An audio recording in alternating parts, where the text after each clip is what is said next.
Bonjour, nous voilà pour notre deuxième partie de notre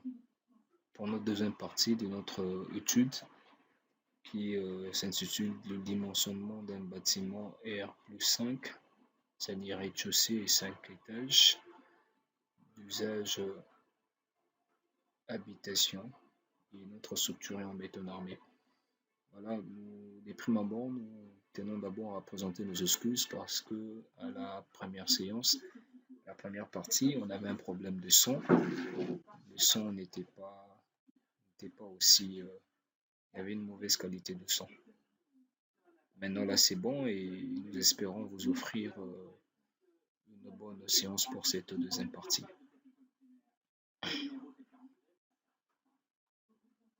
Voilà, en effet, nous allons faire une petite récapitulation. C'est que nous avons eu à modéliser. D'abord, nous avons procédé au prédimensionnement de nos éléments, entre autres les poutres principales ainsi que les poutres secondaires ou bien carrément les poutres transversales. Voilà. La portée max pour des poutres, dimensionnement de poutres, elle est de 5 mètres. Or, nous savons que dans le prédimensionnement des poutres, on a deux dimensions, la hauteur ainsi que la base. La hauteur est déterminée par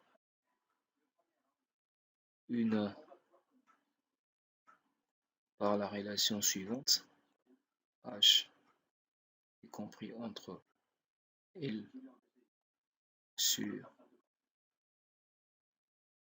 15 est supérieur ou égal à L sur 10 avec notre L qui est de 5 mètres. On aura donc 50 cm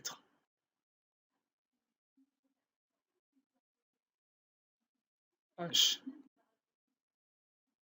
33,33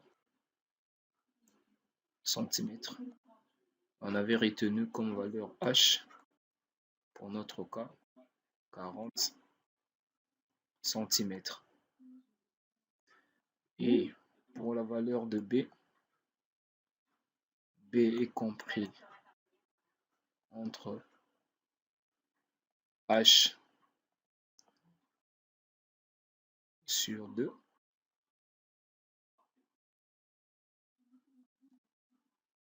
et H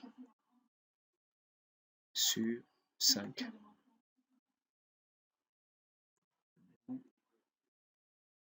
On a deux valeurs, 20 cm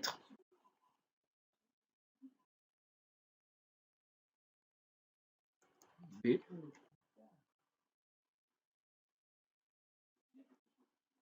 8 cm. Et B, on a retenu comme valeur, on avait dit que en béton armé, la valeur de B ne peut pas être inférieure ou égale à 10 cm pour enfin qu'on ait un bon bétonnage. Si on a une valeur de 10 ou en deçà de 10, on n'aura pas un bon bétonnage. Du coup, la valeur doit être supérieure à 10. On pouvait prendre 15, mais on a pris un multiple de 2, 20 cm. Dans les sections transversales de nos poutres, H 40 et B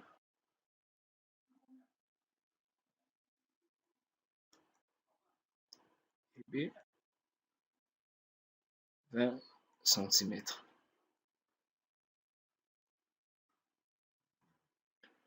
Alors, nous allons rentrer une page robot. Lorsque je sonne notre élément pour déterminer la section, la section PL.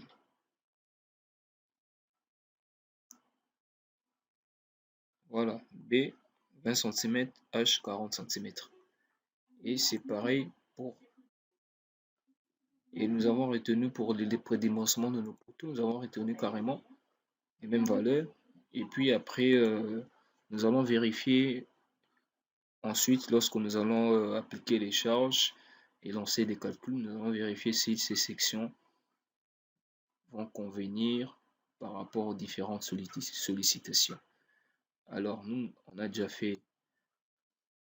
Nous allons maintenant procéder à la modélisation des points de nos dalles. Pour ce faire, nous venons ici pour une bonne modélisation. Cependant, avant tout, j'aimerais vous montrer une astuce de. Là, c'est beaucoup plus pour l'aspect architectural. Vous voyez ici, si nous laissons nos poteaux ici, notre poteau, dans les cas suivants, nous allons remarquer que c'est carrément, la section est vraiment de 20 par 40. Alors, dans la réalisation, il se peut qu'on ait un bâté. Alors, pour éviter ces bâtés-là, nous allons tout simplement roter. Nous allons procéder à la rotation pour qu'on n'ait pas de bâtés à ces niveaux. Et dans tout le coin où on peut avoir des bâtés, on peut faire pareil. Alors l'astuce que je vais vous montrer, c'est de pouvoir carrément, vous venez ici dans projection pour bien voir cela.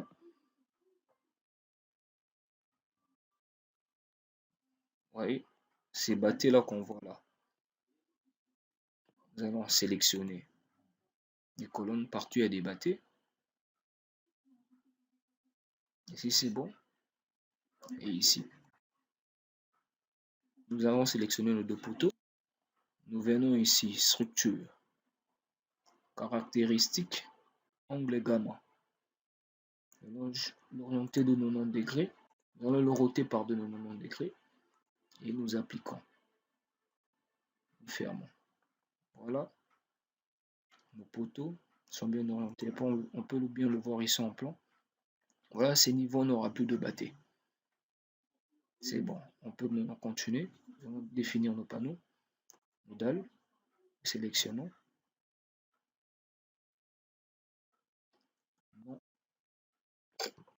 Dalle. Habitation. Ou dalle H carrément. L'épaisseur de la dalle, pendant 14 cm. Matériau béton de classe B20. Ajouter, fermer.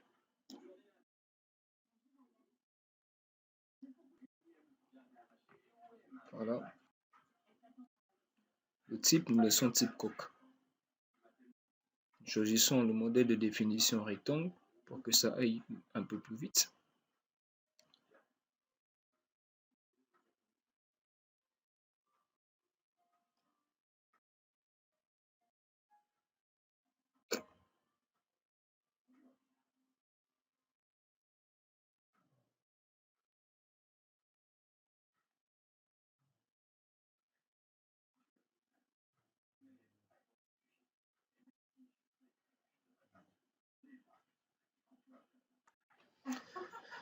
Voilà, nous avons modélisé nos dalles.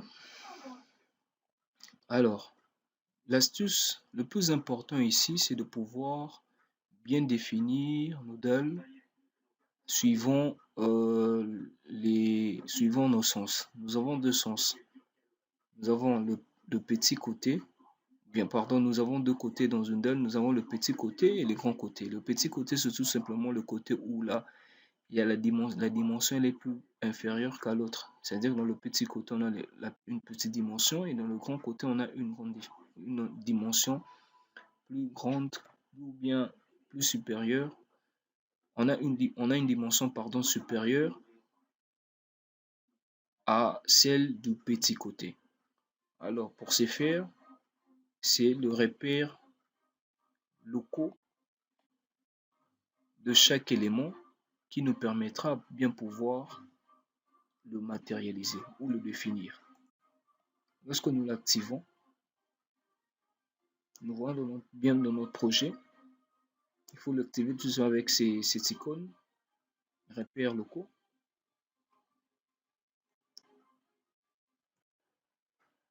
Pensez avec le repère locaux.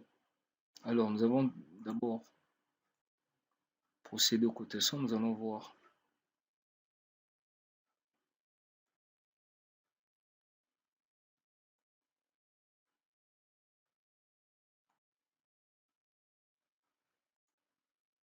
alors, nous voyons bien d'un côté, nous avons 5 mètres. De l'autre côté, nous avons 4 mètres 50. Donc, le petit côté, c'est suivant l'axe de X.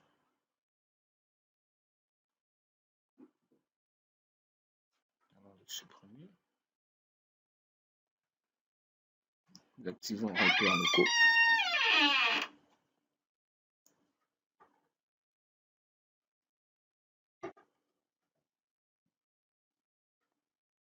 On va sélectionner carrément dalle pour voir, parce que là, les repères locaux, ça affiche carrément les repères locaux de tous nos éléments, alors que nous avons carrément besoin de dalle.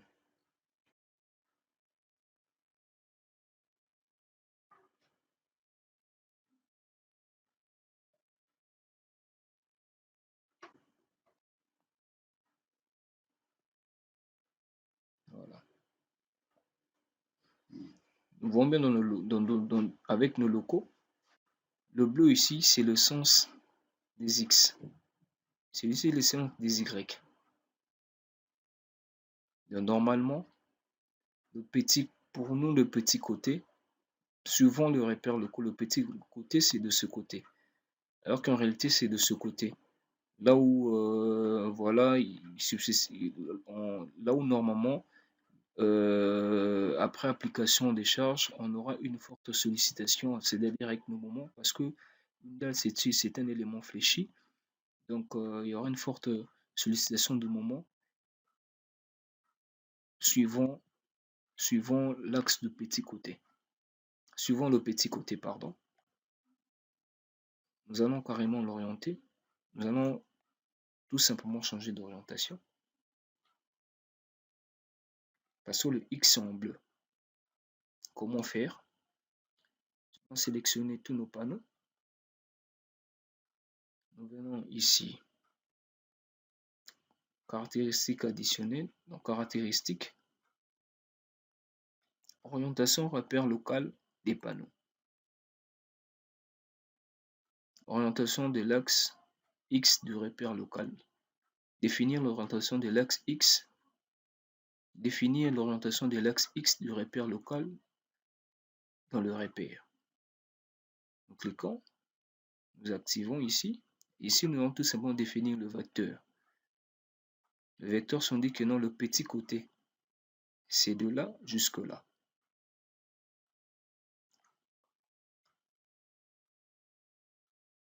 Nous allons AB suivant 4,50 m. Nous appliquons. Et voilà. Même nos petits panneaux, c'est souvent l'axe des X. Ça nous permet qu'on ait une bonne répartition des charges sur nos panneaux et par la suite, nos panneaux vont transmettre ces charges sur nos poutres. C'est bon. Alors, vous allez remarquer que ici, j'ai laissé un vide, c'est la partie trémie. C'est l'endroit où il y aura notre escalier, mais nous n'allons pas nous contenter, nous n'allons pas modéliser notre escalier parce qu'en fait, c'est vraiment pas, c'est pas une structure, c'est pas un élément porteur.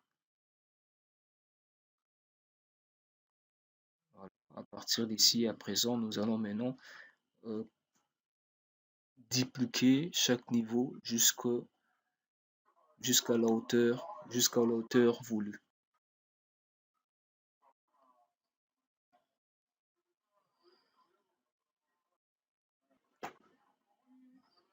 Alors pour ce faire, il y a plusieurs manières de pouvoir dupliquer cela, mais moi je toujours fait suivant cette manière. 3,14 m. D'abord je vais tout supprimer. 3,14 m, R plus 5. Donc,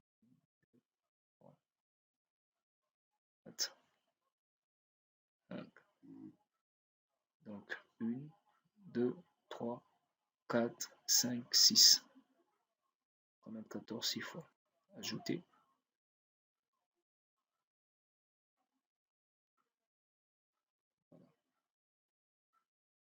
Appliquer. J'applique.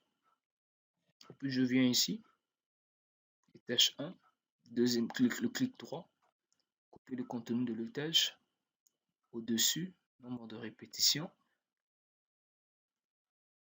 5 fois.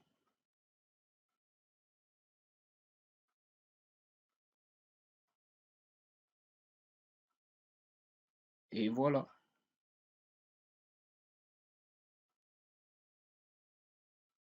Notre bâtiment R plus 5 est là en fin de compte. Nous rentrons dans projection.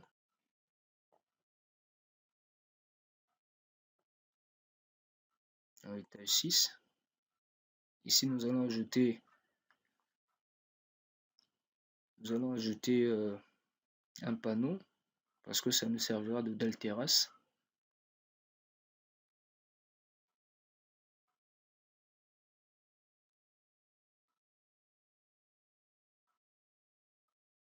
Fermé. Et nous allons vérifier aussi son repère focal pour voir si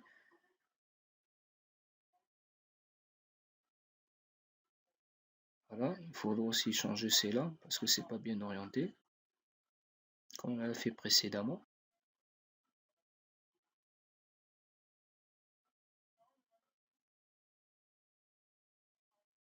L'axe X est suivant de ce côté. Je définis mon vecteur. J'applique. OK.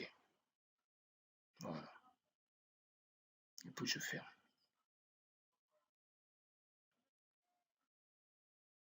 Alors lorsque vous avez ça s'affiche comme ça, n'ayez pas peur, vous n'avez rien perdu au fait. Vous allez tout simplement ici, dans cette filtrer les états de la structure, vous cliquez là-dessus et vous retrouvez votre structure. Voilà, merci pour cette deuxième séance. Nous nous retrouvons à la prochaine vidéo qui va constituer notre troisième partie.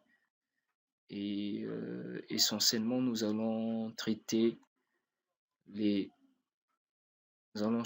chargement de notre bâtiment et faire différentes analyses. Et ensuite, nous allons passer à la vérification ainsi qu'au dimensionnement des éléments porteurs qui constitueront notre quatrième partie. Merci pour votre attention. Nous nous retrouvons prochainement.